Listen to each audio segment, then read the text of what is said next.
Hi guys, welcome, and if you're new here, my name is Elaine, and on my channel I like to talk about bags from mid-range to vintage luxury. And today I'm going to be doing the tag video, my 5 most expensive bags in my collection. Thank you so much to Lindsey from Luxe Leather Revival for tagging me. Coincidentally, I didn't know this tag was coming, but I did do a worst cost per wear bag, and you would think it would be sort of the same bags, but actually there is some differences, so stay tuned to see which bags are my most expensive, but not necessarily the worst cost per wear. We'll start from most expensive to less expensive in my top 5. So we'll start off with this one. This is my Kelly 28 in navy box leather. This is actually from the year 2001, so it's not quite as old, but that does mean it was quite expensive.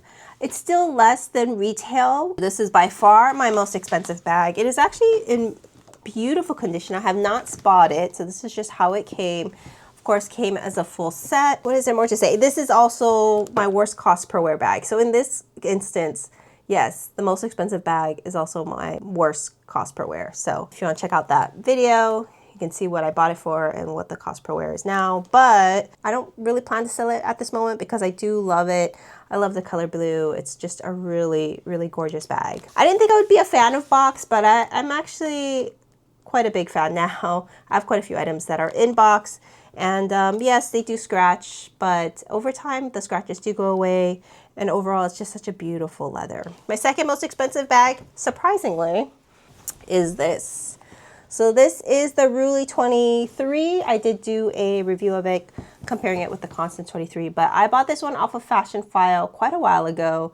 It was probably my second or third Hermes bag that I ever bought. This one is in the sombrero leather in the rouge ash color with contrast stitching. This is also on my worst cost per wear list. So I think the thing is, as I said in that video, I don't use it a lot, and yes, it's expensive, but if I do go out, this is actually my going out, like for a nice dinner or such, not like out clubbing, not that I go clubbing anymore, but if I go out to a nice dinner, this is the bag that I usually take. Yes, it is a little bit boxy, but it is a good shoulder bag.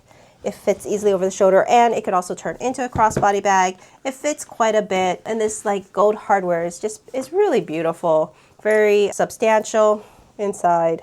2 pockets with a flat pocket in between, and there is also an outside pocket that does fit my phone, which I appreciate. I chose this bag over the Constance 23, so this is my one and only boxy bag in my collection. Number 3 is this Kelly 22 in navy swift leather from I think the year 2008. I got this one off of Brandier, and yes, it was quite a bit. Probably also was quite a bit because I got this post-tariff, so like I had to pay tariffs on this. I did talk about this bag in my battle of the big bucket bags, and I did say that I didn't like it because it doesn't stay on my shoulder. Today I have a little bit of a textured shirt. It's staying on right now, but when I used it the other day, it really didn't stay on. I'm keeping it for now. I'm really trying to give it a chance. I do really love the color. I do love the swift leather. It's patinaed pretty nicely. Yes, there's scratches and such, but just feels so soft and smushy. The 22 size is a really nice size. I don't think I would go up to the 26. Probably a little too big for me. But yeah, this was quite a bit. I did also buy it after the Kelly showed on the runway, so it was already starting to have an uptick. This, however, was not actually on my worst cost per wear, or was not the top 5 worst cost per wear, because I did, I'm really trying to give it a chance, and I've used it quite a bit. So that's number 3. Number 4 is my second Kelly. This is in brown box leather from the year 1979. And I actually bought this for a really good price, but I did get it extensively spa'd by Hermes, and so that added about double the price. And I do think it's worth it to get it spa'd. In hindsight, probably wouldn't have asked to change out the rings, because then they ended up changing out the whole hardware and such. It is a beautiful bag from 1979. It's actually quite a bit lighter than the box bag from 2001. I don't know why. I think if I were to keep only one box bag. I might actually go for the 1979 one because it's so special. But for now, I'm keeping both. I really love the Kelly. I sadly don't use it that often though. So this is also on my worst cost per wear list. And then last but not least, my 5th most expensive bag is this Petit Arcon from Hermes.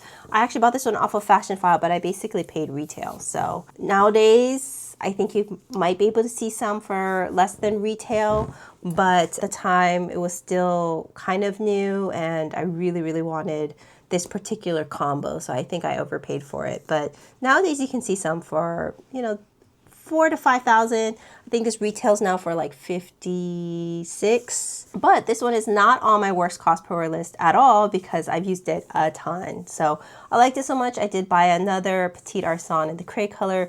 Coincidentally, that's number 6 on this list, but we're only going to do top 5, so I'm not going to bring it out. But it's actually a very versatile bag. This fits everything that I need, the essentials, and right now I have it on the shoulder length, but then it can also turn into a crossbody bag. I did do a full review of this bag, comparing it with the Slim Arcon, which is not a useful bag. You can check that out if you want more details about this one. But yeah, so let's see, out of the 5 most expensive bags, 3 are on my worst cost per wear list, but 2 are not. So, you know, just because it's expensive doesn't mean it's the worst investment in your closet.